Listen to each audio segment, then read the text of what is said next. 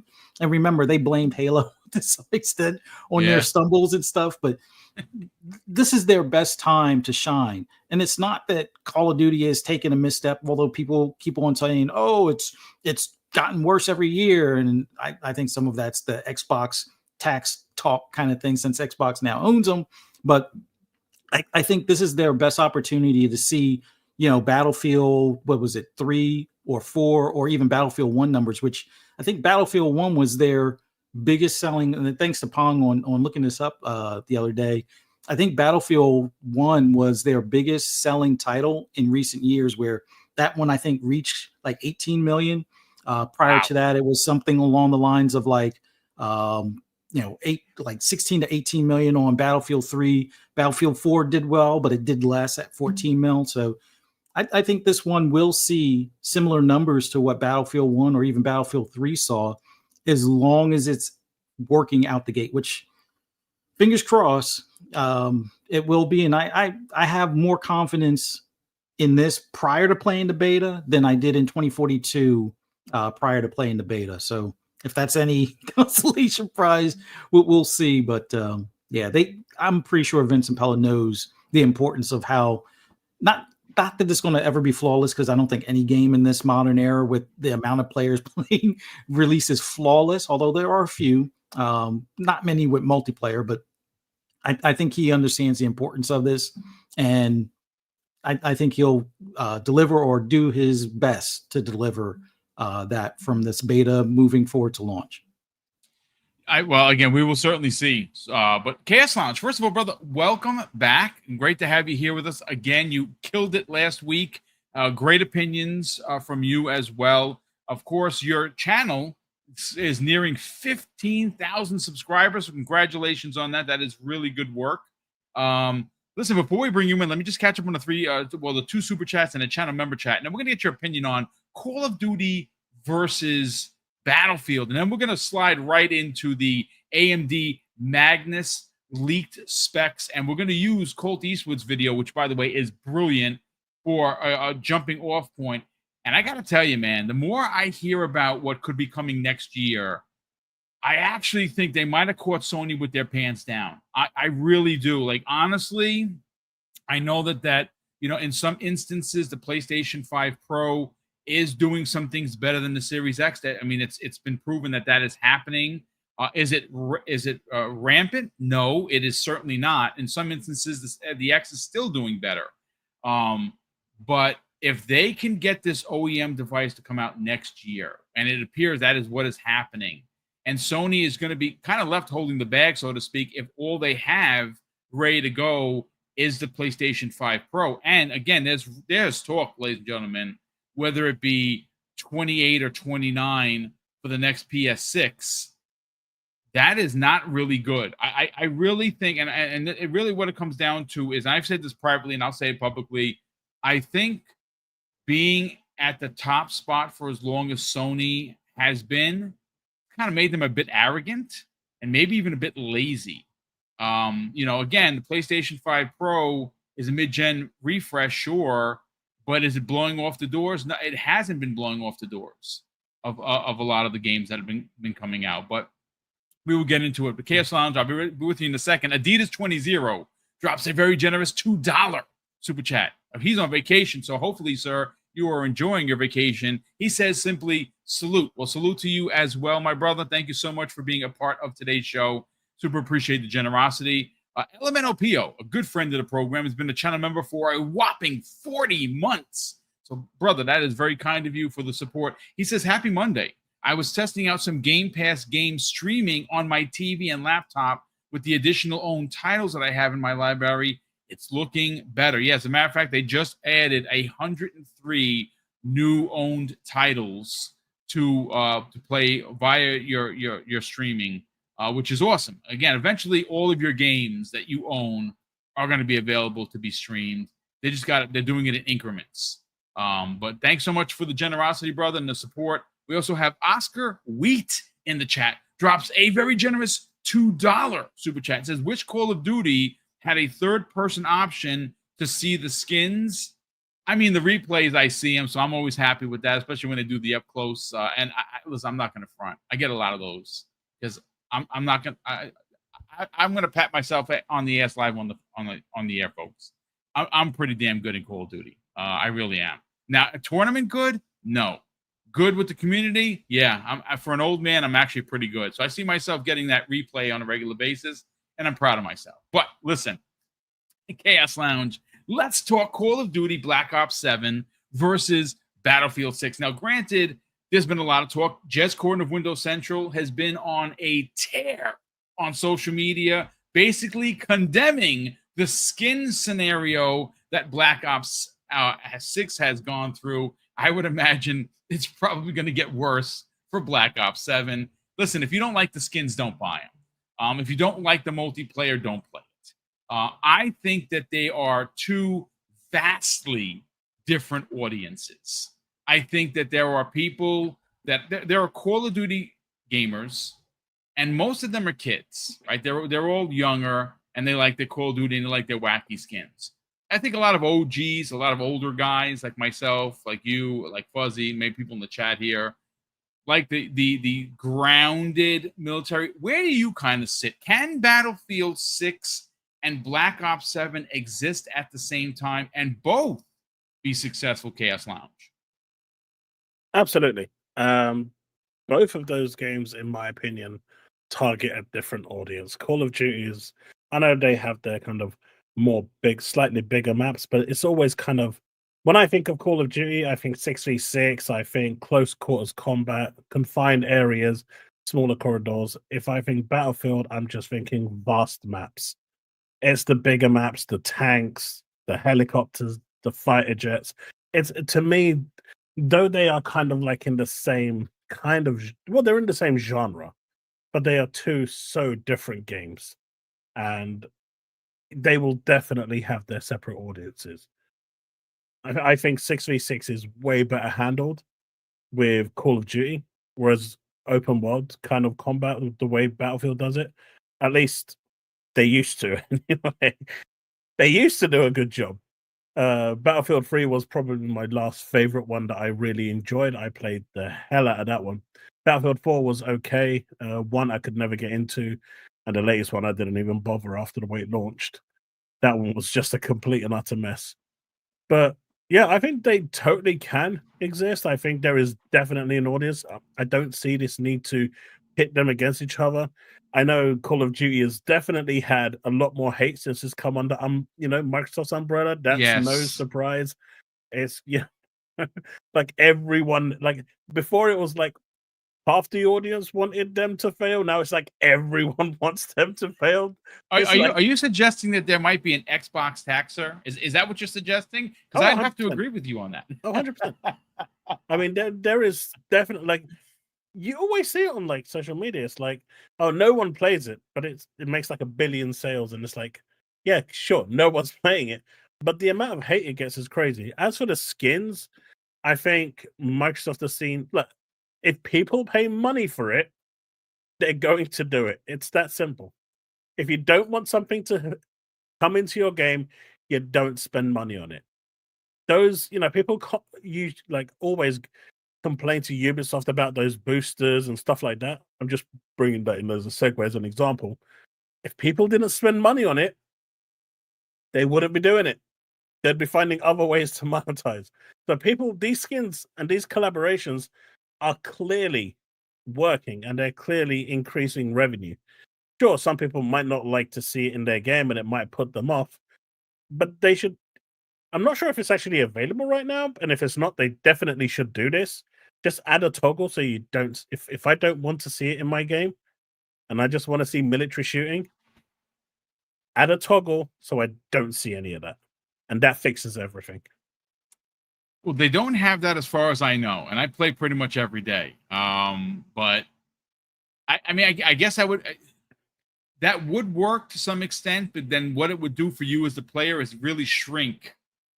You know what I'm saying? Because those skins, they are ultra popular. No, You know what I'm saying is, if I don't want to see them in my game, I'm not saying I'm not pairing with them. We're still going to be in the same lobbies and everything. I'm just not going to see Homer Simpson running along with an AK-47. Okay. I mean, in a perfect world, that actually be like, listen, I don't want to see Beavis and Butthead. Press a button, and they're gone. And they're just two different characters. I guess that would, like I said, in a perfect world, that might work, though I don't think that's a reality. And I you know what? I really think you hit the nail on the head. Something I didn't even consider. If it's selling, they're going to keep selling it. Yeah. Right? I mean, it's just the way it is. It's business, folks. It's business. Everything is a business. Yeah. Well, listen, I have the poll in front of me, so I'm going to give you I'm going to end the poll in a second. So I asked simply, what first-person shooter or what FPS military shooter will you be playing this fall? So I had Call of Duty Black Ops 7 at 22%. You had Battlefield 6 at 25%. And like me, the third choice at 52%, I'll be playing both. And that's really what it comes down to. I will be playing both. Me too. I don't know what I'll stay with. I already bought the $100 edition. And you know what's interesting? I didn't hear a lot of people talking about this, but you know who has a massive advantage on getting people to buy either of these games or both of them on Xbox? Well, Xbox. Because not only is Black Ops 7 going into Game Pass day and date, and you can buy the $30 upgrade to the Vault Edition, which, again, it may be more, it may be less, whatever it is. But you also have the 10-hour trial. for Battlefield 6 because of EA Play, which is bonkers. So I ended the poll, and thank you for everyone that threw your opinions in there. We super appreciate it.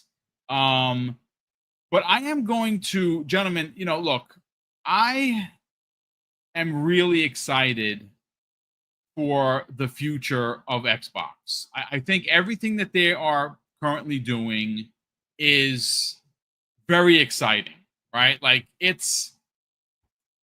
they are doing things in the industry right now that go back to, I mean, what was it? When did they start putting games on PC? Was that like in 2017, somewhere around there? Whenever they decided they were going to launch day and date on PC was 2016, right? 16. Yeah. There you go. So, yeah. So it was 2016 is when they started it, right? They started it, and it pissed off a lot of Xbox purists. We know what happened between Crap Gamer and Phil Spencer publicly, which was just ugly. And well, it is what it is, right? It started with Quantum Break, right? 2017 comes along, and they announced Xbox Game Pass. And Xbox Game Pass comes in, and it was bare bones, as most things are when they start, right? And then as it got its sea legs or found its footing, whatever you want to use, it became what we have today. And it is the greatest consumer-friendly service that you could possibly get. It outdoes every other entertainment service across the globe, right? I know that, depending on your music tastes and what you pay for, or how many of the services like Peacock and Netflix and everything else that you have, and then of course there's the Nintendo one, which is old games, which again for me I pay for it, I enjoy it. I have PlayStation Plus. PlayStation Plus, to their credit, has been getting a little bit better, and I think it's the pressure of Game Pass. So you're going to see that consistently get games to challenge what's going into Game Pass. Now, granted, they haven't had a lot of day and date, but they've had a couple, and it appears based on the last business meeting that they're going to have at least 4 per year, probably quarterly, right? Not their own stuff, but for third-party stuff. And we know what Xbox does, right? Xbox has all of their first-party stuff in there, and they have a ton of indie, a ton of second-party, and a ton of third-party. And we saw what they did with cloud, and like many things that they've done before, it was shaky. Right? It's gotten a lot better. Now, is GeForce Now better? It certainly is. But they're working to get to as good as GeForce Now. And now we get into consoles, ladies and gentlemen. And this is where I want to bring in Colt Eastwood's new video. Now, not the video from today. He released a video today that he told me privately was going to piss off a lot of people in a good way and a bad way, because, again, people are going to be like, oh, Xbox sucks. Okay. But I do want to do a quick screen share and bring in his video so we could take a look at it. We're going to listen to it for about 5 or 6 minutes, because that's what it and again, his videos, it's not long. It's about 11 minutes, but I don't want to spend the whole time listening to the video. What I want to do is I'm going to bring us here, and I want to do it for context, because it's going to be a big part of today's conversation. Actually, I'm going to hide us so you can watch the video in full. So here we go, ladies and gentlemen. Again, I reached out to Colt, asked him if I could use his video. He said, yes, absolutely. Check this out. There is a surprisingly incredible amount of powerful futuristic tech and a competitive push that will rival high-end desktop PCs. And it all starts as early as 2026.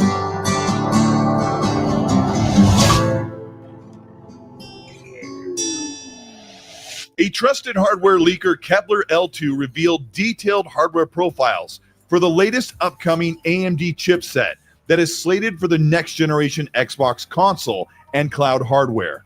Kepler has a pretty solid track record on hardware, and this information comes directly from hardware testing leaks on behalf of AMD, and a lot of these metrics are fluid and ever-changing as Xbox and AMD manage thermals and power draw for the future of the Xbox hardware. This is an Xbox promised to be a major technological leap never before seen on console, far more than expected above in power compared to the Xbox Series X and leaps above the current PS5 Pro. Kepler L2's latest leak suggests that Microsoft is going all in on performance for the next generation Xbox. This box is designed to be a hybrid PC console on Windows 12 with AMD's latest Navi 5 graphics engine and Zen 6 processing. It is codenamed Magnus, not a Shakespearean name as Sony typically uses, which hints that this hardware leak is specifically for the partnership for Xbox.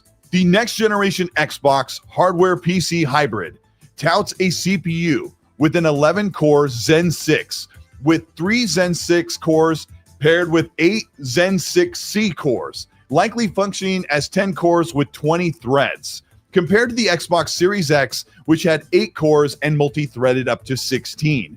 The GPU is a massive 264 millimeter square graphics die with a 384-bit memory bus, much wider than the Series X's 320-bit bus.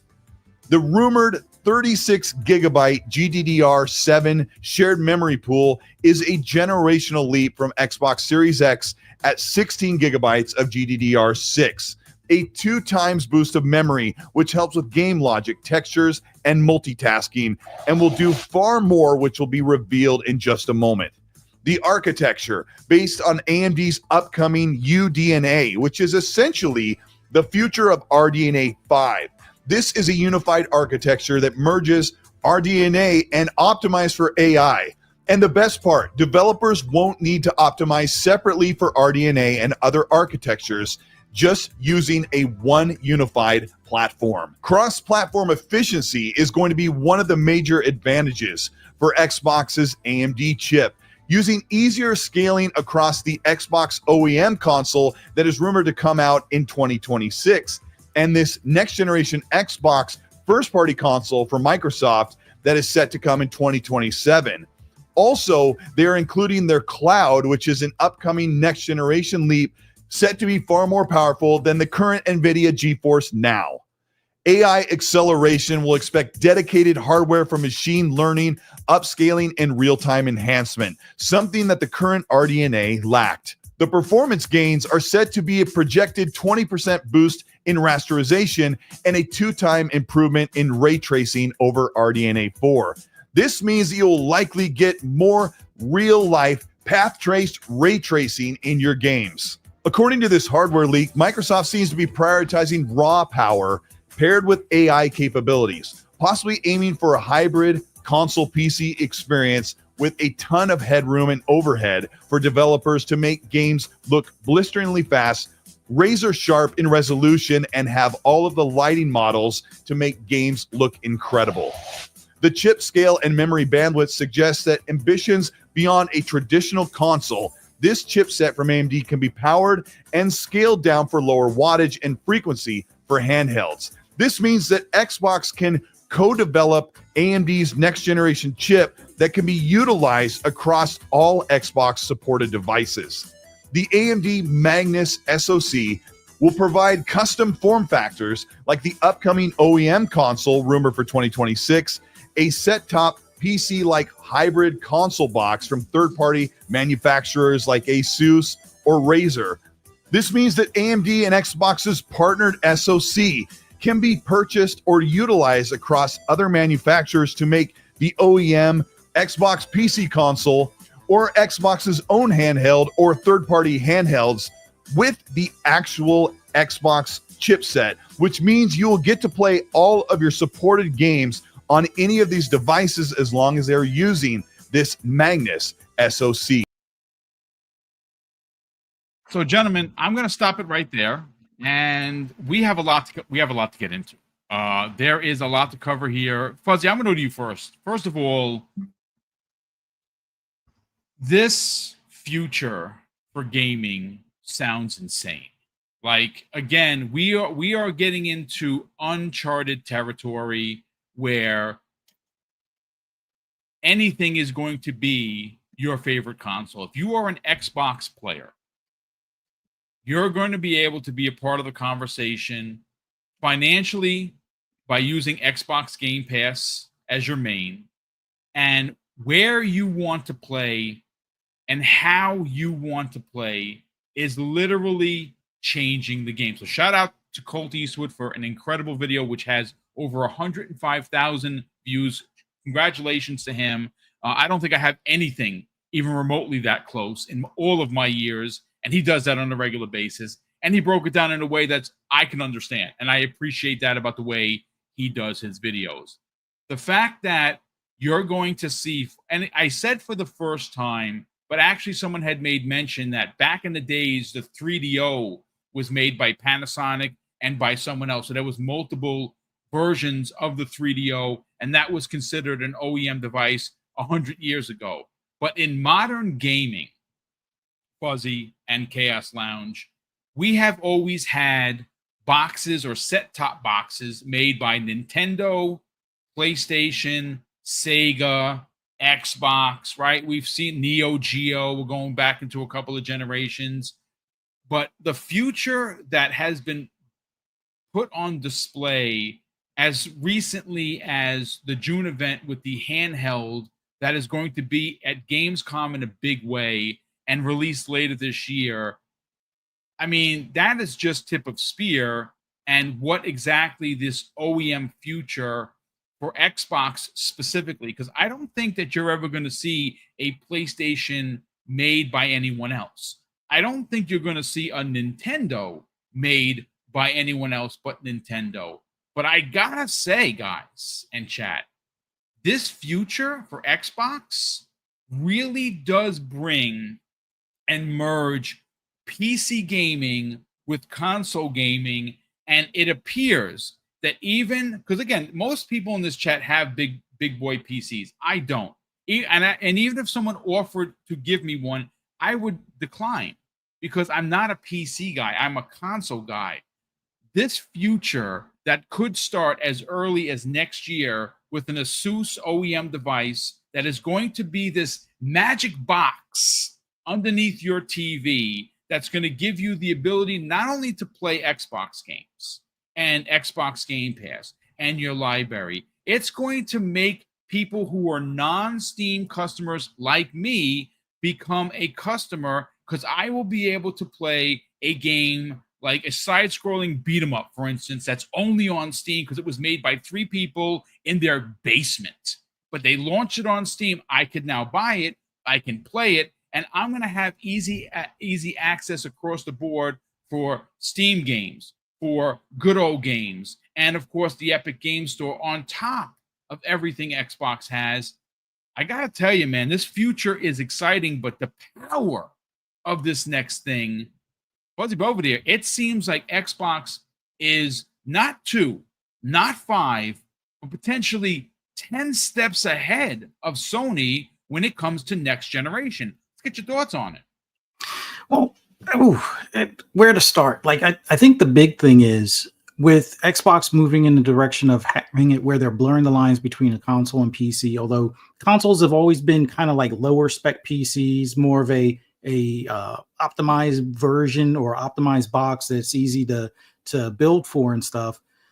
This is probably the closest, once again, because even this generation was fairly close as far as on the x86 architecture and stuff to PC than it's been in a while. Like the original Xbox was essentially I wouldn't say a downgraded PC, but it was kind of like a PC that was maybe a full generation behind what you could buy off the shelf kind of deal and build yourself, or even some of the ones you could have places like Dell and so forth build. But this being more of like a hybrid per se, it's going to be as close to what is cutting edge, but the drawback with that is going to possibly be price. But we'll see how things shake out by the time that they are closer to an announcement and release of this. But with PlayStation, I don't know if they're quite going the route of the way Nintendo has, where they just focus on making hardware that they can move at a certain price point and it may be a little less powerful, but it's easier for developers to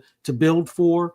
Like, once again, like for those that aren't aware, the PS5 is a lot of the same architecture as the PS4 when it comes to coding. So it made it a lot easier for the developers outside of even their first party to continue building games to spec that could be cross-generational, or even fairly easy to make a PS5 specific game without having to relearn certain things. The series consoles were a little bit more, I guess, PC centric to some extent, in the sense that you could downscale for the Series S, and because that went against the grain for the way a lot of developers develop, it may have rubbed some of them the wrong way. But in a lot of the stuff that was mentioned for this hardware, the key thing that a lot of them asked for was more memory. And it looks like if we're going with 32 gigs, which a lot of people might not even have 32 gigs for their gaming PC, there's quite a few of us that do, but having that in a console is a tremendous leap ahead. And when it comes to the chipset and the cores and threads and things along those lines, just think of this as, for those that are hesitant to spend over $1,000 or even in the $3,000 range for a PC, this is probably your better investment. Although, be prepared, it's probably not going to ship for $500. It might not even ship for $600. So it's a little early to say on that aspect of things, but it should be more on par with what cutting edge stuff you could buy today off the shelf that would probably set you back $2,400. Although expect a price point, I would say somewhere in the $700 to $800 range. Maybe we get $649.99, but this is going to be the stuff that will hopefully squash a lot of the complaints that developers have made, where they're trying to do all of the visual goodies like ray tracing and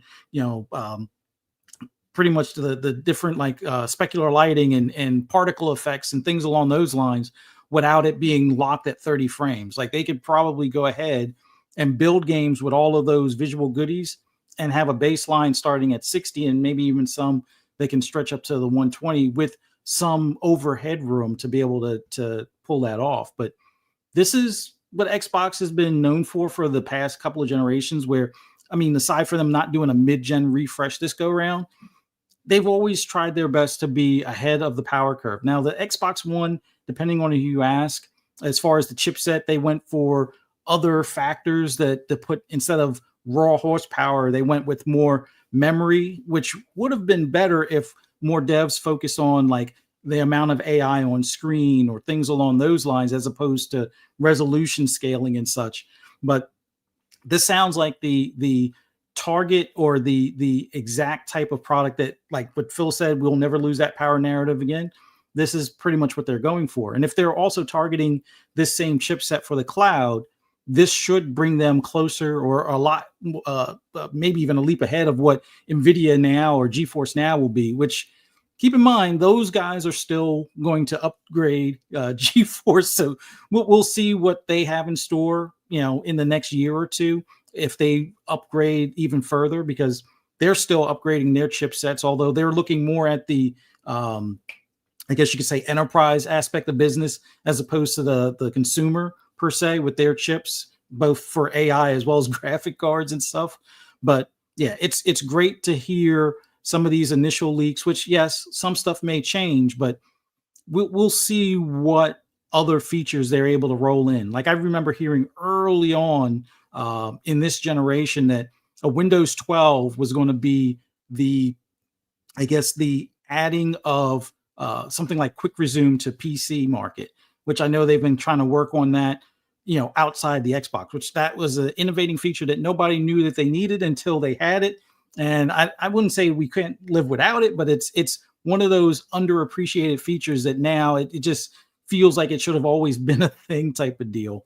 And I'm curious to see what other features they're able to integrate, whether it's AI scaling as far as resolution, or maybe it's the continuous float points. Well, not float points, but like saves in the cloud, where you can have the handheld, you come home from work, you play that lunch break or on the train ride home or whatever, and then you dock it, you turn on your console or you turn on your laptop, and it's able to instantly pick up where you left off without having to spend, anything more than like a split second pulling the save in the cloud file from where you docked or last turned off your handheld.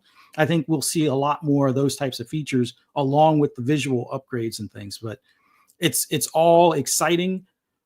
But the only caveat I'll put is pricing is the thing we're gonna probably, I wouldn't say cringe at, but we're gonna feel it a little bit more. But hey, it's going to be the price of this hobby moving forward, and they'll still allow you to use your current series console. So if the 650 plus range is out of your ballpark, the Series X and the Series S console will still be very valid, just like you can still use an Xbox One and play a lot of the series console games in the cloud.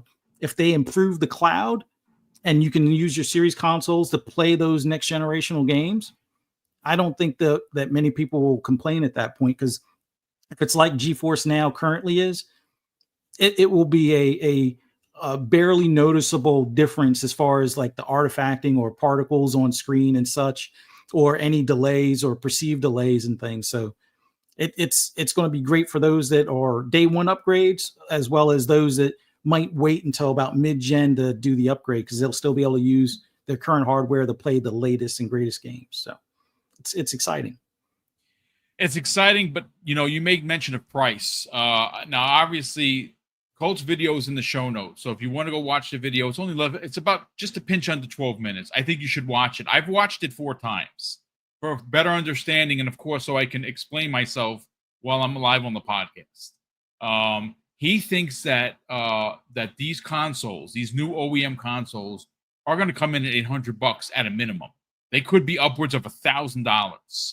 Now, I think that you're going to see for years after this starts happening, the Series X and S become more relevant, and the PlayStation 5s, even the older models, are going to be around for people who just can't afford that type of gaming. Gaming is moving into a realm of expense. Now, I have a Series X. I have 2 of them. I have a Series S. I play games on them all the time. My nephew has a Series S. He plays games all the time. He enjoys it. I have no problem with what I'm seeing. I got a top-of-the-line TV with all the bells and whistles. I'm playing all my games at 120 frames, like Call of Duty. I'm very happy with it. But the more we move into the future, Chaos Lounge, the more these things are going to get expensive. Now, granted, you don't have to buy them.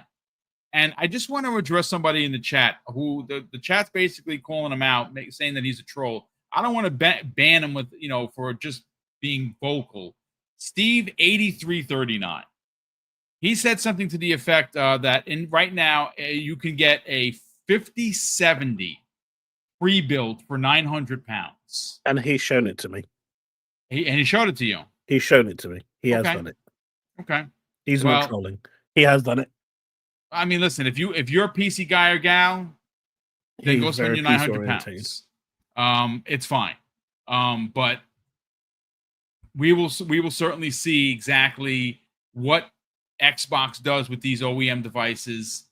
But Chaos Lounge, I do want to bring you in and get your thoughts on this, because the future is extremely bright for Xbox. They are doing things never done before by any other console manufacturer in recent years.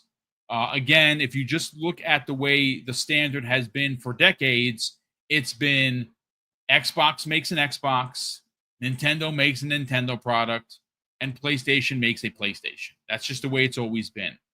Things are changing, and once again, even though they got a lot of arrows for, putting games on PC, having a service that's considered, welfare pass to some idiots, going third party, and now taking an approach for OEM devices never done before by Xbox. They do it for Microsoft products, sure, but never for Xbox.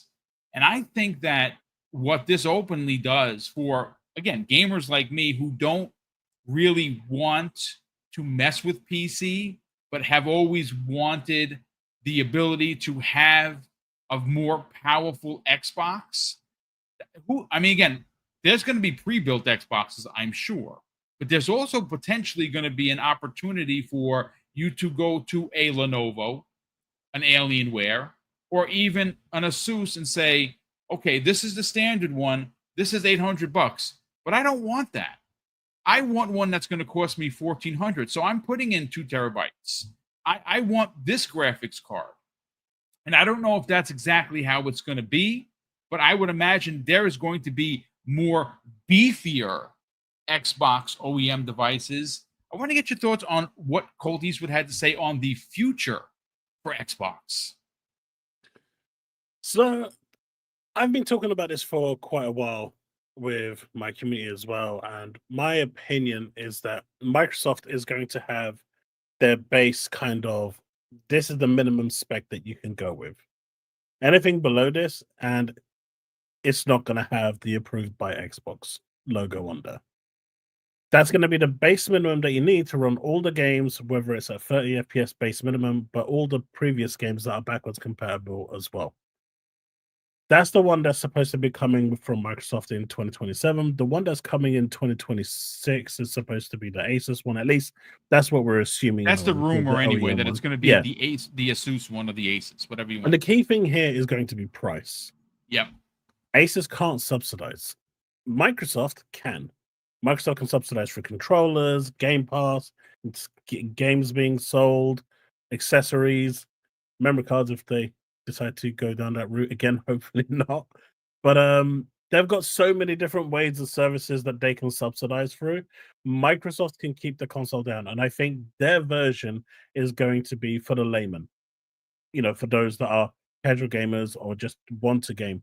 Then you're going to have like the one that's coming from OEMs, and you're going to see all different types of specs. Some ranging from 32 gig of RAM to 64 gigs of RAM, but they're all going to follow a certain blueprint.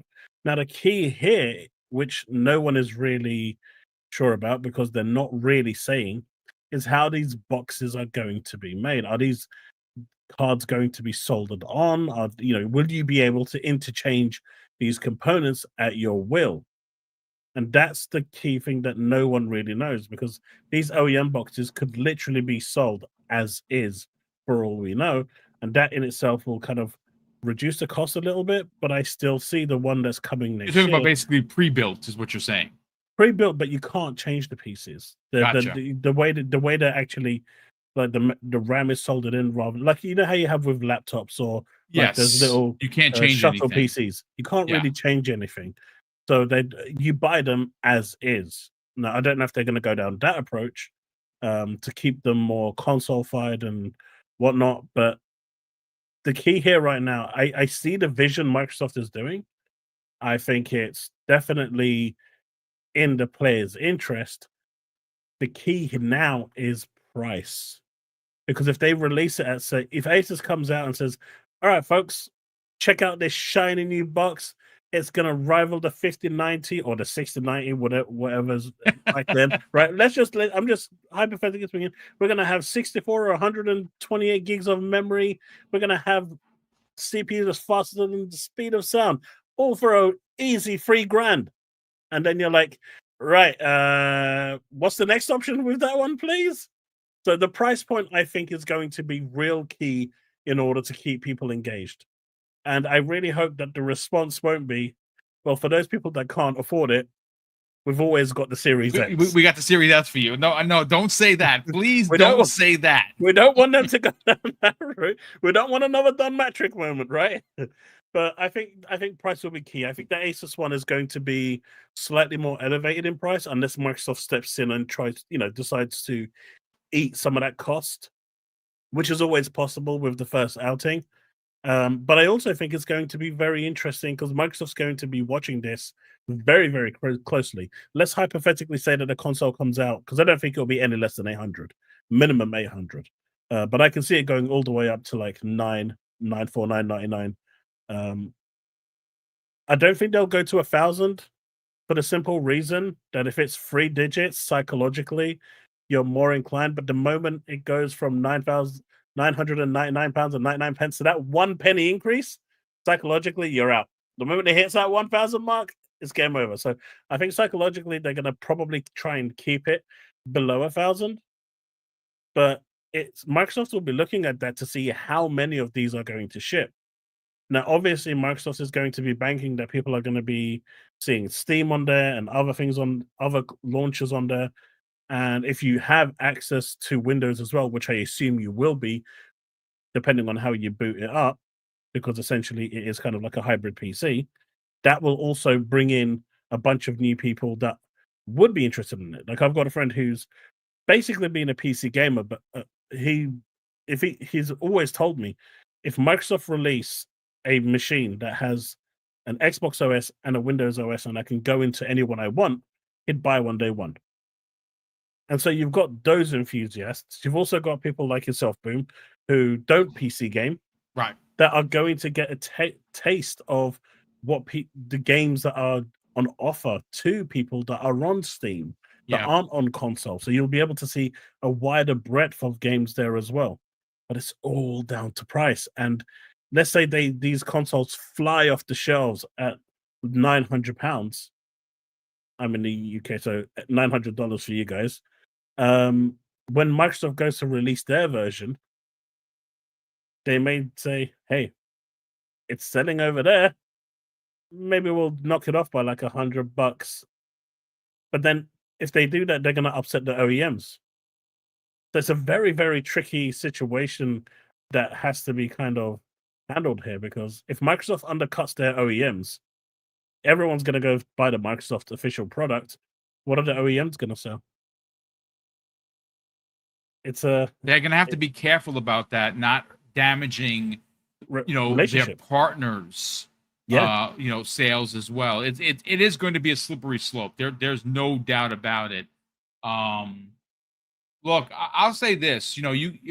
Somebody in the chat said that Digital Foundry said, and this comes the way of Kenta Wilson, that the parts will be changeable. Okay, Digital Foundry, they're top of their game, and how do they know? What's that? How does Digital Foundry know? That's a good question. I actually don't know. Look, I'm gonna be honest with you. From a non-PC gamer, I'm not changing parts, man. You know what? And I do think that there's something to be said about this. Somebody said it in the chat. Subsidizing is coming to an end. I'm sorry, folks. As much as we want these boxes to come out at $500 because it's comfortable and it's safe, right? It's just not happening. Look at what Sony did with the Pro, right? They could have subsidized it, and now this is very interesting. I saw something on online the other day, and I have to confirm it, that Sony is actually losing money per sale of the regular PS5. But they're making a little money on the Pro, which is very interesting. And they're only making a little bit of money. They're not making $200 on every sale. That's not the way it works. I think that these consoles, if they're moving into a hybrid way of making PC and console hardware, they're probably going to be soldered together to cut costs. I don't see you being able to take these things apart and put in, hey, I got one that had a 5070, now I want a 5090, or I want a 60, whatever the 60 series is. I don't see that. What I can see happening is when the 60 cards do come out, they'll have a version of it with a 60 card. And I don't think they're going to be built to be sitting on a shelf somewhere. I think they're going to be made to order. Like when you go to, like when I put Mrs. Boom's Alienware laptop, it wasn't sitting on a shelf, and it's not pre-built. I picked all the parts. She has she has a 4070 in there, and not that she really uses it, but I got her a 4070. Could I have gotten the 4090? Sure. Or I think it was an additional $500. I was like, no, we'll take the 70. It's fine. Right. So they're not sitting technically on a shelf and made in a warehouse. They're made to order. So when you see these things, you might be able to, and again, we don't know. There's a lot of unanswered questions here. But I got to tell you, gentlemen, and we'll get your final thoughts on it. I am super stoked for the future, because I think that as a gamer, I'm talking about myself, I'm putting myself on the stand here. As someone who will never game on PC, and I know that there's big screen mode, and I know that you can have it sitting right here in front of me, and I can play on my big screen, and it's great, and it's just like playing on console, though it's not. I've never been a PC guy. I'm never going to be a PC guy. What I'm hoping with these new consoles or these hybrids that are going to come out are going to be the everything box, and based on the person's financial means, you will either have the standard, which is probably going to be great. And you made mention of the Chaos Lounge. There's got to be a minimum. Like, it's going to launch and you're going to be able to do this with it, but it's got to do this, right? At minimum, it's really going to. But if there's someone like me, I'm not rich, folks, not any stretch by any stretches of the truth, but it's a hobby. It's my only vice. Like, I don't drink, I don't smoke, I don't go to titty bars, anything like that. I'm a home guy. I collect collectibles and I like video games. I'm a big old nerd, right? I'll spend $1,500 on an Xbox, not because I'm loaded. It's because I'll figure out a way to pay for something that's a hobby that I enjoy. And I hope that there is that opportunity for high-end spec Xboxes that does give you all the bells and whistles if you were on PC. And I think that there is going to be a lot of gamers, and that they are currently in this chat, a lot of gamers like me who don't want to mess with PC, but will dip their toe into this hybrid future. Any additional thoughts, Fuzzy Belvedere?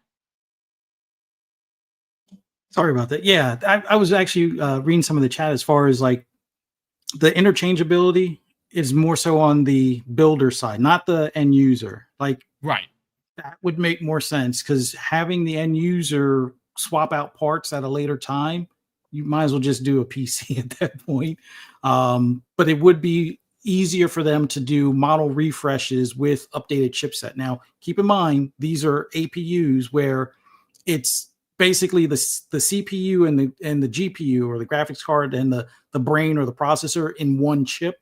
So when the 5090 comes out or 6090 comes out, you won't really have that upgradability in these types of boxes. It'll be more so like, okay, after some time, when AMD has their like 9800 series or 9900 series or whatever numbering system they go to after that, when that chipset comes out, then they'll have a blend of the APU and GPU. They'll be their next iteration, which might be about a 6 month to a year behind them releasing the video cards for the PC. So for those that are saying that, oh, these consoles are typically like obsolete by the time they come out, to some extent, yes, they're not the cutting edge of what you can get in PC, but for the average or the norm, as far as like the end users on PC, they will be either slightly ahead or on par with what the typical person that's not really the cutting edge gamer that might order their PC from Dell will do. But yeah, the pricing aspect,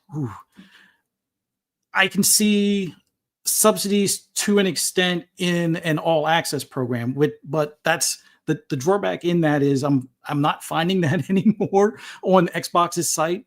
I know Verizon in my area still offers something similar to the all access program, or at least they did before the brunt of summer. Like May or June is, I think, the last time I saw or even looked at anything that Verizon had advertised out their wireless stores. But yeah, this hobby is going to be more expensive. But the key thing is, and I hope they don't do that messaging, oh, we got a console for you, it's called the Series X. I hope they don't do that. But like I said earlier, that will be the fallback, because keep in mind, a lot of us here might have series consoles now, or a PS5, or both. There's quite a few gamers that are still part of the monthly active users that are on an Xbox One or PS4. A lot of people did not upgrade. Now, there's still some that are on 360s and PS3s, but those are a lot fewer, and I would say farther between. But there's still a whole group that are still on that previous generation. And things like Call of Duty will be the pushing point, or Madden will be the pushing point to get people to upgrade from that gen to this current gen.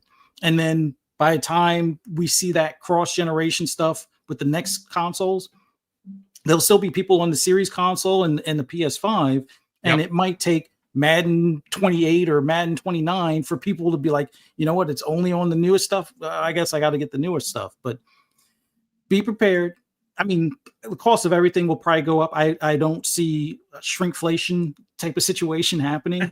It's just the nature of how things work monetarily. But I would say there will be different levels of stuff. Like much like what Chaos Lounge was saying, the one from Xbox themselves will probably be the base entry point, and you'll see an uplifted one from Asus or an uplifted one from Legion or Lenovo or something like that, where Xbox's price point gets you in at $650, Asus gets you in at $750.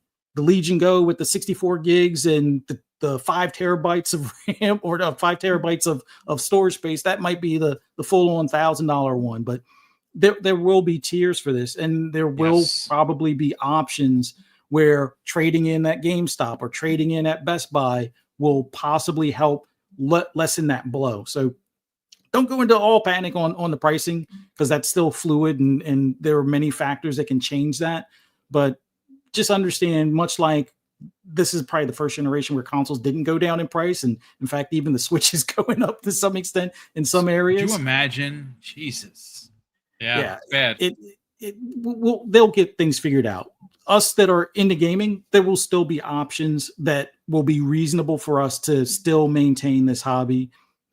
Whether it means going more and leaning more on subscription services or leaning more on hardware that's like one generation older for a little bit longer instead of day one changing, will be the case. But yeah, it's the power that we'll see in these next devices will make what we saw in the beginning of this generation or even last generation look like, 8-bit graphics or sticks and dots kind of stuff. So be prepared to have your mind blown. Although there will be, the indie games and even some intentional games that have a characteristic style that looks more like old school, but with, modern refresh rates and much larger or much more involved AI and things. So there'll be room.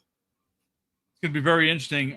Chaos Lounge, before I bring you in, I want to catch up on Super Chats, but there's one particular Super Chat that I'm going to bring to your attention from our good friend and my podcast partner on Wednesday evenings, Hargeet Chani. So, first of all, Wilmy Hood, obviously, he's been going through some stuff. Thankfully, he is okay. They cleared it, the clog in his heart, which was blocked really bad. And I don't know why he popped into my mind, but Wilmy Hood, hopefully, brother, you are getting well. And of course, he's still here. But Will the Broke Boy Lewis had a birthday yesterday. So happy birthday, Will. Nice to have you here, brother. He drops, ladies and gentlemen, a very generous $2 super chat and says, hello, fellow bald gray beards. Turned 53 yesterday. Happy birthday to you, Will the Broke Boy Insider. Thanks so much for being here. Dan the Man Cunningham drops a very generous $5 super chat. This is what I was laughing. He says, come on, peeps. Hit the like button and subscribe if you don't already, or you're not already subscribed. Boom works too hard to only have 16,000 subscribers. Take pity on an old man, LOL. Listen, we got 16K. I mean, would I love 50, 25, 50, 100? Sure. Why we're not there? Listen, I'm happy with the success. We're doing it the old mom and pop way of just putting out the content. People like it, they great. If they don't, they clip it and they try to lambaste me. It is what it is. So Hargeet, I'm going to get to your super chat in a second because it's going to be a question that I'm going to pose to Chaos Lounge. We also have Von Dow's in the chat, drops a very generous £5 super chat.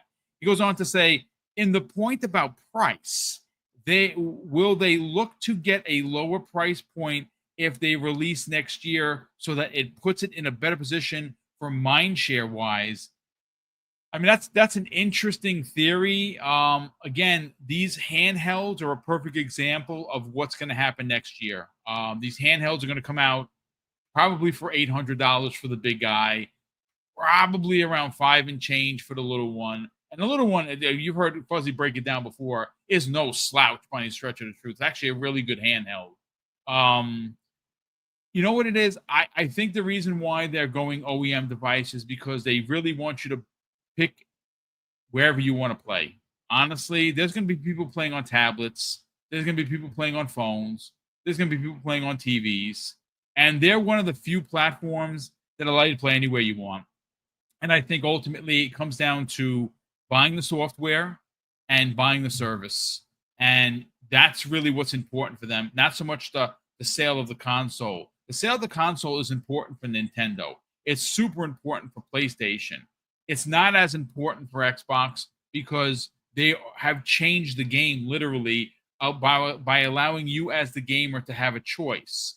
Wherever you want to play, it's an Xbox. Maybe you don't like that moniker. I get it, but it's just where they're going. And I kind of like that. Again, I'm not going to play on the TV to try it out. Sure. Am I going to play on my laptop? Not really. Am I going to play on my phone? Unlikely. But the fact that you can do that is insane. So Hargeet Chani drops a very generous $5 super chat. And KS Lounge, this is what he said. He said both Orion, which is the rumored PS6 chip, and the Magnus look really good. Still rumors though. But based on the leaks, Magnus is the most powerful of the two chips, Magnus being at 50 teraflops versus the PlayStation 6 rumored Orion chip being at 35 teraflops, but both still awesome. Again, this is it's rumors. Any additional thoughts and theories as to what's going to happen for next generation for both the Xbox and PlayStation? So it's going to heavily depend, like we had with the Series X and the PS5.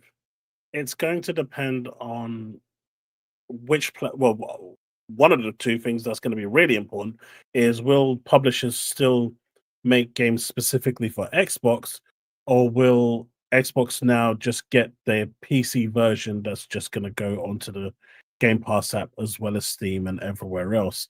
That's still undecided, because if they are going down the hybrid route where they'll be able to play all PC games, at some point you have to turn around and say, well, is there any reason to continue making two versions of the same game for the same platform?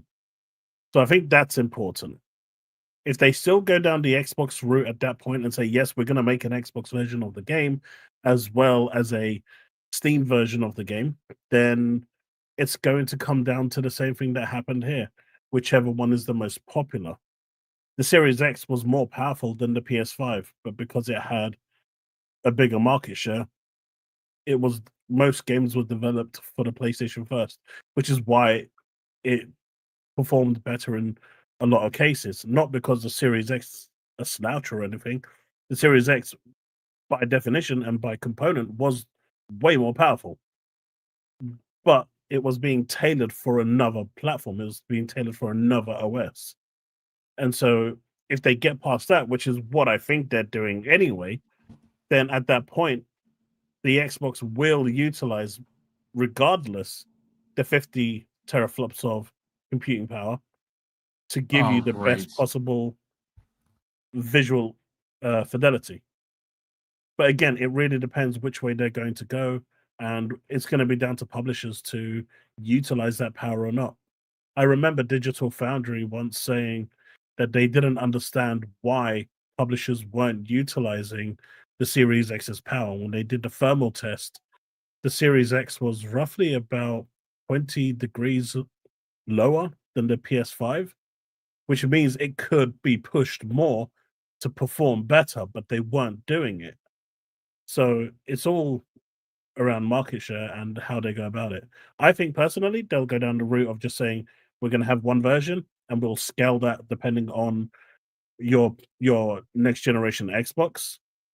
And if they do that, then you'll be able to, based on the machine that you buy, you'll be able to fully utilize that 50 teraflops over the 35. Because at that moment, your market is basically everyone on the PC side and Xbox side, as opposed to whatever Sony's doing. Well, I mean, listen, at the end of the day, it's going to be a very interesting future for gaming, more so for Xbox. But listen, ladies and gentlemen, we're at the 90-minute mark, and I hope you enjoyed the conversation. And we're gonna get on out of here. But I want to just apologize to Thanaros, who I accidentally just banned because there was an a-hole that says Game Pass is a cancer. Ban. Thanaros, I'm gonna unban you in a second, brother. My screen moved when I hit ban. Your thing showed up. So sorry about that, brother. I'm gonna get you unbanned in a second. And that's my fault. But again, it's just some jerk in the chat had to get banned. And unfortunately, the screen moved. And when it moved, you were the next one in line. So I'm going to fix that right now. But let's get everyone out of here. I still want to say a big thank you to all the super chats, channel member chats, and gifted sub that continue to come in. Mrs. Boom and I do greatly appreciate it. Listen, Chaos Lounge, I kind of really want you to sell your channel because I said that you had a channel closing in on 15, but you have multiple channels. Sell the brand, brother. Tell everyone where they can subscribe to the multiple channels. If you got links, drop them in there. And obviously, we want to get people to sub your channel. Thanks so much for coming back on. We super appreciate it. You know, you popped in from work. You delivered as you did last week. Sell the brand. Where can people subscribe to your multiple YouTube channels? But more importantly, follow you on social media. Well, first of all, thanks for having me back on. It's been awesome as always. So thank you so much for having me back on. You can find me over at youtube.com/at the Chaos Lounge. That is the one that I use to primarily cover Xbox gaming and just gaming news in general. I do have another channel, which is a gacha channel. I do play gacha games. I know there's a thing about that, but that one's over at Chaos Lounge Gaming. So if you want to check that out, feel free to. Otherwise, if you want to check me out on social media, you can find me over at Chaos Prime Z over at social media on X. Well, dude, it was great to have you back here, and we hope that you will continue to show up and drop your knowledge as you did today. But Fuzzy Belvedere, so let's sell the brand. But obviously, you kind of put a bit of a pause on your own channel as we're trying to help the missus grow hers. And of course, that is called Fright Night with Ferocious Fee. It is a horror podcast, Friday evenings, 6 p.m. Eastern Standard Time, where you, her, and usually guests talk about the latest slashers, sometimes B movies, sometimes even D movies. But listen, sell the brand, brother. Where can people not only follow both of you on social media, subscribe to the YouTube channel? Oh, as always, love doing this with you every morning, or actually every Monday afternoon for Xbox Lunch Break Special. Love that we had KS Lounge back on here as well. Love talking about the industry and what we have to look forward to, both on hardware's front and gaming front. So this is always going to be a topic, you know, or just the industry that I like talking about the most. Used to really talk about cars, but kind of not lost interest, but it's not what it used to be to some extent. But all in all, everybody out there, enjoy gaming. Definitely clear that backlog before we get bombarded with some more games. We got Gamescom stuff. Look forward to all the other shows that we'll have between probably now and the Game Awards before the end of the year. So definitely clear those backlogs to make room for more games. But for those that want to hear my rambles and rants on anything gaming related, just do a search for Fuzzy Belvedere on all the social media. I put the link for my YouTube channel as well as my wife's YouTube channel in the chat. This week's movie is going to be Dead and Breakfast. A little bit of a B or C movie to some extent, but kind of funny and it's a good zombie flick. So definitely hang out with us Friday nights at 6:30 p.m. or at 6 p.m. Eastern Standard Time. The channel is called Fright Night with Ferocious Fee.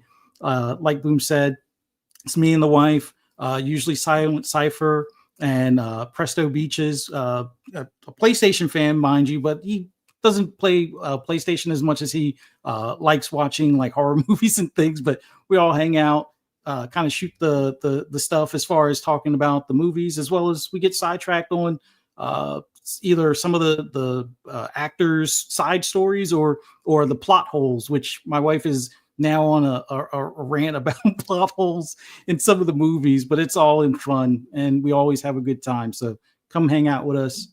We'd love to see you guys in the chat. 6:30 or not, I keep saying 6:30, 6 p.m. Eastern Standard Time, Fright Night with Ferocious Fee. Come hang out. Well, thank you so much for that. And of course, shout out to the chat for hanging out with us. We had over 500 people watching live, so we do appreciate it. I know it's summer, people are out doing their thing, and people are still tuning in. And Mrs. Boom and I truly appreciate it. And once again, apologies to Thanaros, which I have not been able to fix it. I'm going to fix it as soon as the show is done. I tried doing it while I'm live, and we got 1,000 people blocked. So I have to literally scan through the 1,000 a-holes that we had to block over the years. And certainly Thanaros is not one of them. That was an accident. So apologies once again, Thanaros. We will get you back in there so you can, do what you've always done, and that is be a good community member.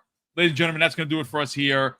Tomorrow and at 12 p.m. Eastern Standard Time, the Xbox Factor podcast with myself, Jamie Moran, and Infinite Umbra.